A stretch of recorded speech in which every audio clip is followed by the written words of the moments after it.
कालीठू राज्यर सरकारी मेडिकल रे झुली पारे ताला गतकाली सरकार का सह आलोचना विफल होगा आज नर्सिंग ऑफिसर का आंदोलन जारी रही 10 दफा दाबी नहीं आंदोलन को ओह्लाई राज्य नर्सिंग ऑफिसर संघ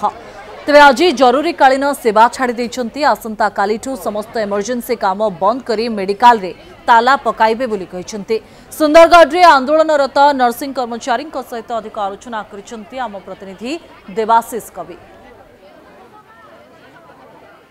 ओडिशा नर्सिंग एसोसिएशन नेतृत्व में सारा राज्य में वर्तमान जो नर्सिंग स्टाफ माने रही से माने केवल इमरजेंसी सेक्शन को छाड़देले तमाम जहाँ नर्सिंग स्टाफ रही वर्तमान आंदोलन रही 10 दफा दाबी रही से राज्य सरकार के तरफ एस्मा लागू करा जाइछि तथापि से खातिर न करिकी आंदोलन रत वर्तमान अच्छा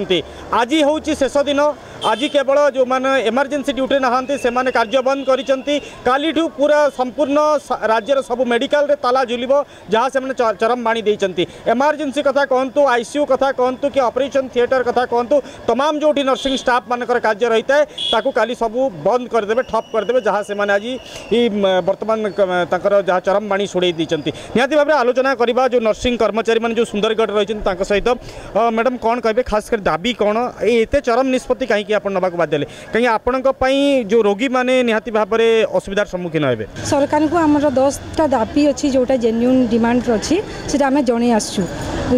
कला बेच पिंधिकी आम टोकन स्ट्राइक करके भुवनेश्वर जाकि आम मास रैली करके आम सरकार को सामने आम उपस्थापना कर से दिन मास रैली दिन सरकार आमको डाकिकी आमको प्रतिश्रुति देते जे आपण मैंने ये ओहरी जातु और आम आप जो डिमांड अच्छी से पूरा आलोचना करूँ आपण को उचित न्याय दिहब तापरे एबे मासे हे गलानी हेले भी सरकार आम देखु सरकार आम कथा किसी शुणु ना कि आम कथा किसी बुझु ना तो आमर से लगी आमर कालीठू यहाँ गोटे आम आंदोलन में बसीचु आज है आमर आंदोलन द्वितीय दिन कालीठू आपण मैंने पूरा संपूर्ण रोगी सभा बंद करदे कथा कहते ताल मेडिकल चलो केमती कौन कहीं एमती चरम निष्पत्ति